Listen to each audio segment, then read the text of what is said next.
Bonjour tout le monde, vous êtes actuellement en train de regarder le 10e épisode de ma série des 100 plus grandes contradictions et erreurs scientifiques dans le Coran. Alors vous connaissez le principe, je choisis aléatoirement une des 100 erreurs du Coran dont parle mon livre, et puis je vous en propose une analyse de 10 minutes afin de vous démontrer que le Coran contient une contradiction ou une erreur scientifique, ce qui est un peu suspect pour une œuvre divine censée être parfaite. Et justement, aujourd'hui, nous allons analyser une contradiction interne au Coran entre différents versets inconciliables dans cette vidéo intitulée « Allah accorde-t-il l'intercession à certains humains ou aucun ?»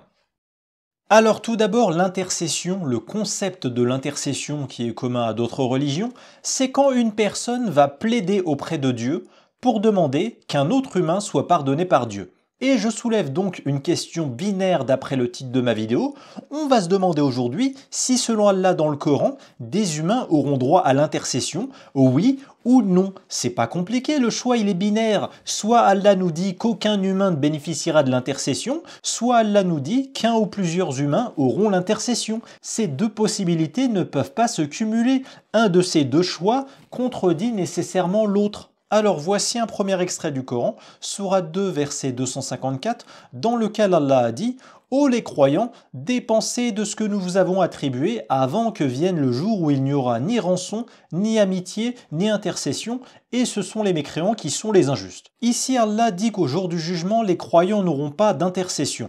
Mais là, des musulmans pourraient me rétorquer que ce verset parle ici de croyants qui n'auront pas l'intercession. Or, le titre de ma vidéo parle d'humains. Les humains, ça veut dire tout le monde, croyants et non-croyants. Mais je montre volontairement cet exemple sur une catégorie d'humains en particulier, afin que nous allions ensuite voir un autre passage du Coran, encore plus précis et généraliste, sur les humains tout court.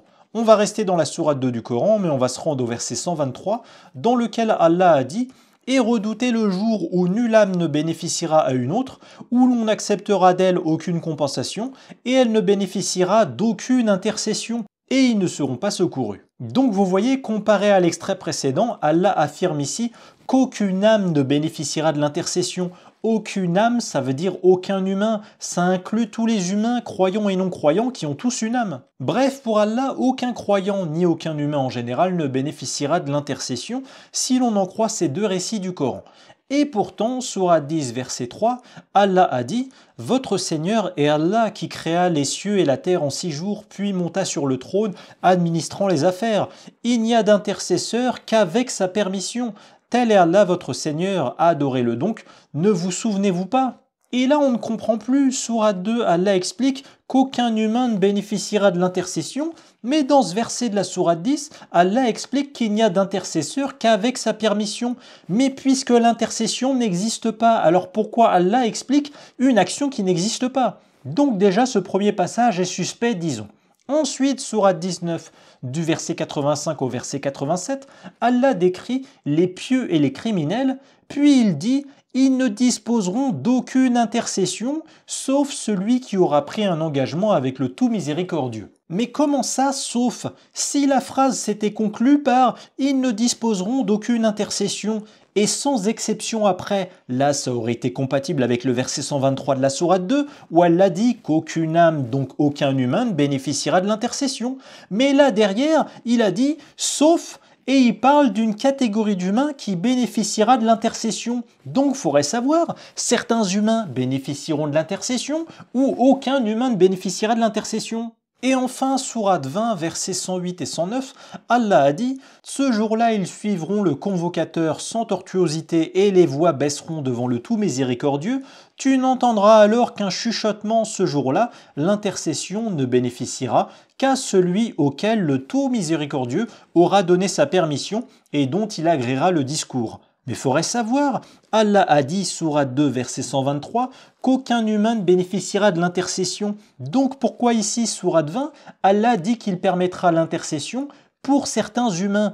En plus, c'est le même concept des deux côtés. Donc ça rend la contradiction encore plus précise et donc encore plus difficile à nier. Et je pense que l'excuse de l'abrogation ne marche pas ici. Parce que on peut par exemple imaginer Allah en train d'abroger une règle appliquée par les humains sur Terre, donc abroger un comportement humain afin de demander aux humains d'agir autrement dorénavant. Mais là, l'intercession, c'est Allah qui l'applique ou qui l'applique pas. Ça relève du comportement d'Allah en dernier ressort. Donc pourquoi Allah renierait sa propre règle divine sur l'intercession, soit en l'annulant finalement, soit en cessant de l'annuler pour la remettre, selon que l'on inverse ou non l'ordre chronologique entre ces deux règles contradictoires? Est-ce qu'Allah se serait trompé? Aurait-il mal jugé les règles de son jugement dernier qui, avant l'islam, existaient depuis des milliers d'années, depuis les premiers humains, depuis Adam et Ève, et soudainement, hop, sous le mandat prophétique de Mohammed, Allah aurait estimé que l'intercession interdite,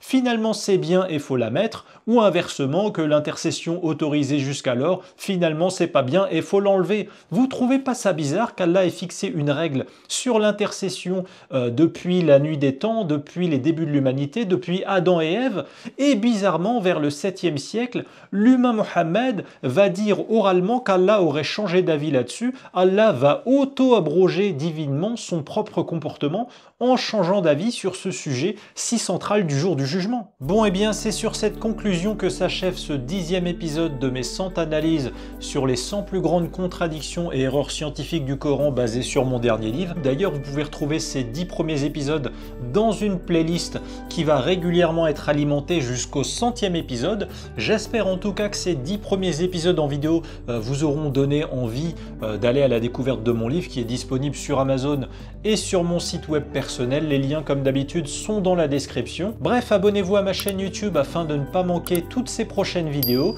et abonnez-vous également pour ne pas manquer la prochaine vidéo. Il s'agit d'un court-métrage sur l'islam, un véritable court-métrage avec des costumes, des effets spéciaux, une petite histoire sympa que j'ai scénarisée. Je sais que vous aimez en général mes sketchs cinématographiques que je publie de temps en temps et qui permettent aussi d'aborder la critique de l'islam sous l'angle de l'humour, et j'ai hâte de vous présenter cette œuvre sur laquelle je travaille beaucoup, qui sortira dans les prochains jours sur ma chaîne YouTube. Merci d'ailleurs à tous ceux qui parmi vous m'ont aidé et qui peuvent faire un don sur la page de dons participatifs Tipeee ou sur PayPal afin de soutenir la création sur ma chaîne YouTube. C'est grâce à vous que je peux accomplir tout ce travail. Je vous dis à très bientôt les amis, merci beaucoup de m'avoir écouté. Ciao.